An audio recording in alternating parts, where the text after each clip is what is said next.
It's time now for a look at the latest in local news. In the news, 29-year-old Landis Brown is in custody as he was arrested at a local restaurant Tuesday, according to Wayne County Sheriff Chuck Mosley. Taken into custody without incidents, being housed in a different county for his safety. He's charged with felony murder and aggravated assault in the shooting death of Zachary Johnson, which occurred last Friday morning on Community Circle. Brown has been on the run since last Friday and again arrested Tuesday this week at a local restaurant. Shooting death remains under investigation. Anyone who has any information about the shooting has to contact the Wayne County Sheriff's Department at 427-5970. They state an altercation between the two men led to the shooting, but it's unclear what the altercation was about. Jesup Police Chief Perry Morgan and the Jesup PD announced that on Wednesday, February 1st, they reported a shooting incident that took place in the early evening hours at 118 Shamrock Avenue in Jesup. The investigation division responded and processed the scene. Victim of the shooting is Elijah Malik Fussell, 22 years of age, and from Jesup. He's listed in the hospital in stable condition.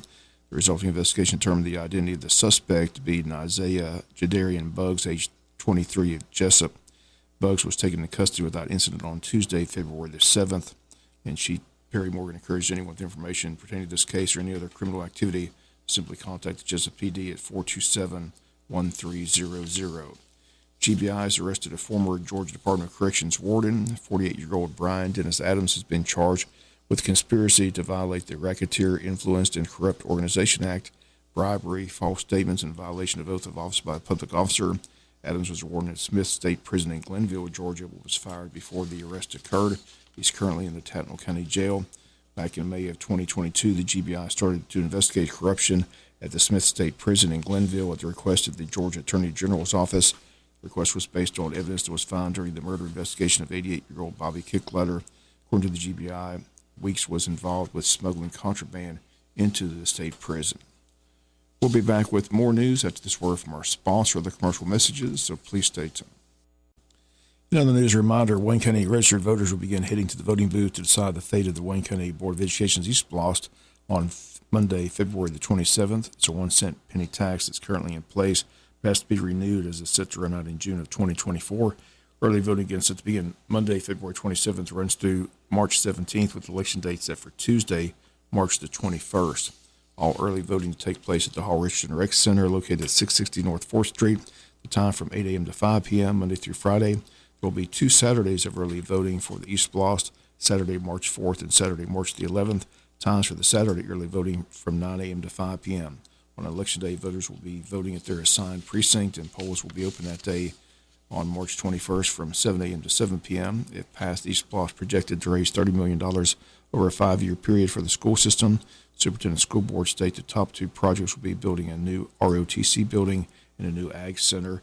Other funds will be used at the discretion of the superintendent and the school board. Once again, early voting is set to begin at the end of this month, Monday, February 27th. Runs up until March 17th, with the date of the election Tuesday, March 21st. Big story in this year's legislative session is the governor's attempt to attack crime and an effort to increase mandatory penalties for those who recruit gang members passed a Senate panel on a party line vote this week. Legislation is part of the package of bills backed by the governor that aim to reduce the rate of crime in Georgia. Senate Bill 44 would require judges across the state to sentence anyone convicted of recruiting members to a street gang to 5 to 20 years in prison. That time would be served after any additional sentence for the gang-related crime, and the recruitment sentence could not be reduced for good behavior.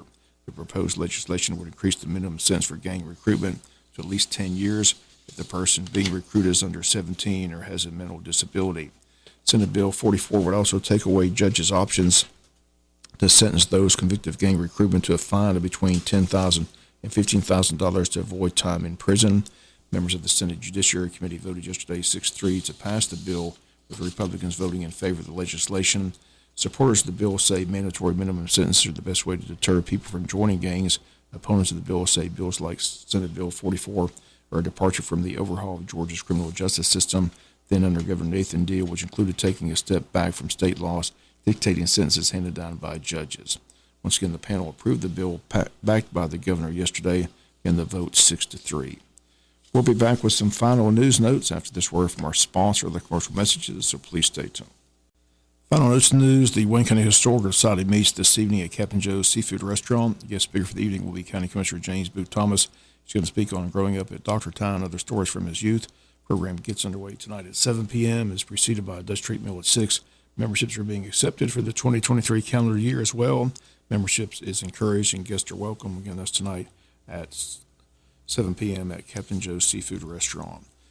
Final note in the news, don't forget the Wayne County Board of Tourism is preparing for the annual Hog Jam, so for the weekend of February 17th to 19th with headquarters at the J.C. Fair Building. Tourism Board Director Heather Altman will join us tomorrow on the Butch and Bob Show with all the details. Registration and rules are available through active.com, and registration forms can be printed from the Wayne County Board of Tourism's website at waynetourism.com. Registration is $50 for bow or gun hunters, and hunters can pay $100 to hunt in both categories. Hunter is 16 under, hunt free with a registered adult. Again, have more on this tomorrow on the world famous Butch and Bob Show, but the Hog Jam set for February 17th through the 19th. And that's going to do it for the latest in local news. Sports comes your way in a few minutes. Bob Morgan, have a great day.